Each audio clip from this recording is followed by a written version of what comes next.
आज हामी लसुन कसरी ठुलो बनाउन सकिन्छ यसको विषयमा अत्यन्तै महत्त्वपूर्ण चर्चा गर्नेछौँ। र साथीहरू, मैले हजुरहरूलाई प्याजको विषयमा कसरी चाहिँ प्याजलाई ठुलो बनाउने भनेर सिकाएको थिएँ। आज म तपाईँहरूलाई लसुन कसरी ठुलो र राम्रो फलाउने, लसुनलाई के गर्नुपर्छ भनेर म तपाईँहरूलाई सिकाउन गइरहेको छु। र तपाईँहरूले देख्न सक्नुहुन्छ, यता मैले प्याज खेती गरेको छु। यसमा अब प्याज चाहिँ बढ्ने क्रममा छ, अब ठुलो हुँदै गइरहेको छ। र यो बारीभरि मैले प्याज खेती गरेको छु। र लसुन मैले यहाँ चाहिँ थोरै लगाएको छु, अन्त चाहिँ अलिकति लगाएको छु। अहिले म तपाईँहरूलाई उदाहरणको लागि यहीँ सिकाउन गइरहेको छु। र उदाहरणको लागि मैले तपाईँहरूलाई यहाँ अलिकति मसँग लसुन छ। र यही लसुनलाई लिएर मैले तपाईँहरूलाई लसुन कसरी राम्रो बनाउन सकिन्छ भनेर सिकाउन गइरहेको छु। कसरी लसुन ठुलो हुन्छ, के गर्नुपर्छ, कस्ता तरिकाहरू लगाइयो भने लसुन ठुलो हुन्छ। र लसुनलाई ठुलो र राम्रो फलाउनको लागि हामीले एक दुईवटा अत्यन्तै महत्त्वपूर्ण कुराहरू बुझ्नुपर्ने हुन्छ।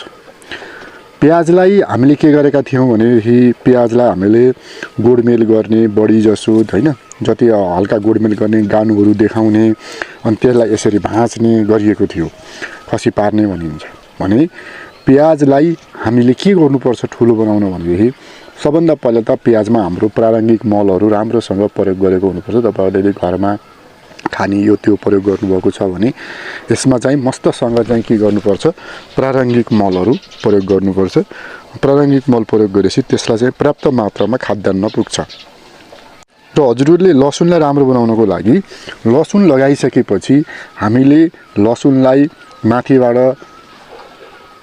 पातहरू, पत्याङहरू माथिबाट छापो दिन सक्यौँ भने, यसरी छापो दिन सक्यौँ भने यसको यो माटो पनि एकदम हल्का बसिराख्छ र तपाईँको यो सुक्खा पनि झ्याप्प हुँदैन है। अनि सुक्खा पनि हुँदैन, अनि माटो पनि हल्का बस्छ र त्यसमा चिस्यान चाहिँ बसिराख्छ। र हजुरहरूलाई मैले किन त्यो आइडिया चाहिँ मैले भने भन्दा, यदि हामीले चाहिँ नि लसुन लगाएका छौँ र लसुनलाई धेरै हामीले खन्यौँ, गोड्यौँ र यसका त्यो जराहरूलाई हामीले खल्बलायौँ भने, र साथीहरू, यदि साथीहरू हामीले लसुनलाई धेरै माथिबाट गोलमेल गऱ्यौँ, जराहरू खन्यौँ, यसलाई बढी खल्बलायौँ भने यसले एकनासले काम गर्न पाउँदैन। यसको घरि जरा हाल्नतिर अनि तपाईँको चाहिँ घरि ती जरा काट्टिने भएर यो चाहिँ बिग्रिन्छ। लसुन लगाइसकेपछि हामीले माथि झार आउन नदिने हो मेन है। यो कुराले तपाईँहरूले मध्यनजर गर्नु होला। लसुनलाई यसलाई झार आउन दिएनौँ, झार उखालिराख्यौँ अथवा छापो हाल्यौँ भने र यसलाई मल पहिले हालिसकेका छौँ र सिँचाइ राम्रोसँग समय समयमा 15-15 दिनमा 10-10 दिनमा माटोको सुक्खापन हेरेर दिइराख्यौँ भने यो मजासँग चाहिँ एकदमै राम्रोसँग वृद्धि विकास हुन्छ। यसलाई प्याजलाई जस्तो यता खन्ने उता खन्ने, यसो गर्ने त्यसो गर्ने, अनि गानु देखाउने, भाँच्ने, पात भाँच्ने, पात टिप्ने, यस्ता कामहरू गरियो भने लसुन ठुलो हुँदैन। र लसुन अहिले एकदम वयस्क अवस्थामा छ होइन। अब यो लगभग 1 महिनामा यसले ठुल्ठुलो दाना र गाना हाल्छ। त्यस कारणले गर्दाखेरि हामीले यसलाई बिचमा अब खन्ने, फेरि यसलाई गोड्छु भन्ने, यो गर्ने त्यो गर्ने गर्नु हुँदैन। हामीले यसलाई झार चाहिँ एकदम क्लियर हुनुपर्छ। यस्तो आगो झारहरू सट्ट उखालिदिनुपर्छ होइन। सकेसम्म तपाईँहरूले पातको छापो हाल्नुभयो भने एकदमै राम्रो हो। साथमा तपाईँहरूको घर आँगनमा खरानी छ भने खरानी हालेको पनि अत्यन्तै राम्रो हो। र हामीले चाहिँ यसलाई खरानीहरू हाल्यौँ भने खरानीले पनि यसलाई पोटासको काम गर्छ र धेरै राम्रो चाहिँ यसलाई वृद्धि विकास मलमा सहयोग गर्छ। धेरै हाल्नु पर्दैन, ठिक्क यसलाई चाहिने अनुपातिक रूपमा हामीले खरानी पनि यो लसुनलाई दिन सक्छौँ। र साथीहरू, यो प्याजलाई जस्तो लसुनलाई झन्झट हुँदैन। लसुन खेती नेपालको लागि अत्यन्तै राम्रो लाग्छ। र लसुनको सुरुमा यसको बिउ चाहिँ केही महँगो होला र लगाउँदा प्याजको चाहिँ अनुपातमा होइन। प्याजको अब 5-6 हजारमा 1 किलो बिउ आउँछ भने लसुनलाई त्यतिले पुग्दैन। लसुन चाहिँ पोटी लगाउनु पर्छ। तर यो प्याजभन्दा लसुन धेरै लाउन पनि राम्रो, सजिलो, गोड्न पनि नपर्ने र बिक्री गर्दाखेरि पनि लगभग तपाईँको प्याज 1 क्विन्टल निस्किने ठाउँमा लसुन 60-70 केजी निस्किन्छ। र त्यस कारणले गर्दाखेरि भोलि बेच्दाखेरि पनि 350-400 रुपियाँ किलो पर्न जाने। र प्याज भनेको 40-50 रुपियाँ किलो 30 रुपियाँ किलो बेच्नुपर्ने हुने।